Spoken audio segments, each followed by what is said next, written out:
All right, friends, here we are for lesson 18 in A Course in Miracles. It's getting good. So, I am not alone in experiencing the effects of my seeing. The idea for today is another step in learning that the thoughts which give rise to what you see are never neutral or unimportant. It also emphasizes the idea that minds are joined, which will be given increasing stress later on. Today's idea does not refer to what you see as much as to how you see it.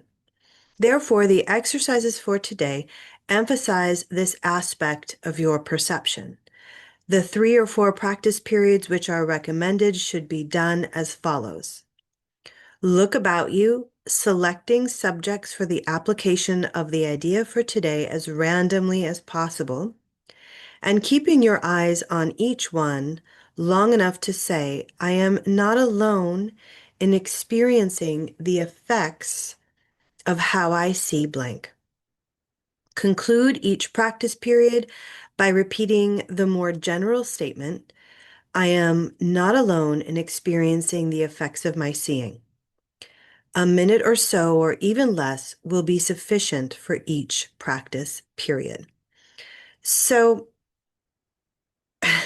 so good. So we're carrying on now. I am not alone in experiencing the effects of my seeing.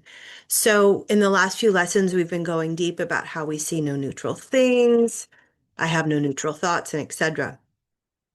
And the power behind this lesson for today reminds us of kind of this grander metaphysical truth that all minds are joined, that we are in this thing together, whether we like it or not. Um, One of my favorite Course of Miracles teachers, Marianne Williamson, talks about how um, we are like waves in the ocean. So when one wave moves, the others kind of follow suit. And the problem that we have is that we think we are a drop of water, kind of separated from the rest of the ocean. But when we relax into this idea of oneness, of unity consciousness, which is the practice of yoga, that we are united to all that is, we are not alone in experiencing the effects of our seeing. And this is important in both a positive and negative way, right? So if I'm in a relationship or any kind of relationship, friendship, and I am willing to forgive, I am willing to change my perception around this person, around their actions. The shift in perception is actually the definition of a miracle. So when I shift my perception about this person and I say, oh, okay, well, I'm willing to see the light in them. I'm willing to see the love in them. Maybe they made a mistake. Maybe they were hungry. Maybe they had a bad day. And I am willing to expand my perception beyond what my body's eyes tell me and my frustration and feelings or whatever that occur from my perception of the situation. When I'm willing to broaden that shift in perception in me, I'm not alone in experiencing those effects because what I would experience then is a softening in my body, an opening in my heart, the vibration of forgiveness. Maybe I feel gratitude to this person or this situation or circumstance, which has allowed me to see actually how blessed I am to have this person in my life, this opportunity for growth, etc. When I change my mind about something, I'm not alone. On a subconscious level and often on a conscious level, other people then start to feel those effects as well. And I have seen this in my life again and again and again. It is truly miraculous how relationships shift, how people change. This idea that people don't change, I don't subscribe to. I've seen many, many people change and grow over the years and essentially become better versions of themselves. And a lot of that has to do with our willingness to change our ideas about people. Because if I hold somebody, oh, that person, and I label them as what they are, then that's kind of there. I'm not alone in the effects of my seeing.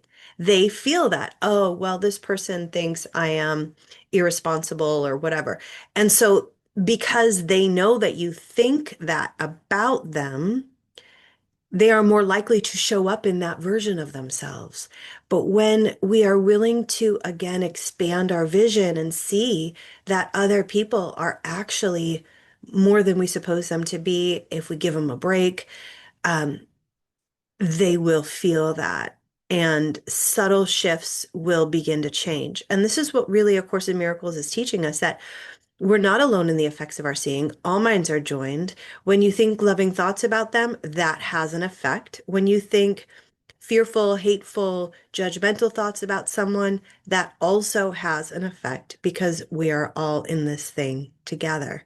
So this is a very important lesson. And in the Course workbook, especially, it has us doing these lessons on kind of the mundane, right? Or on like objects. I am not alone in experiencing the effects about how I see this mug.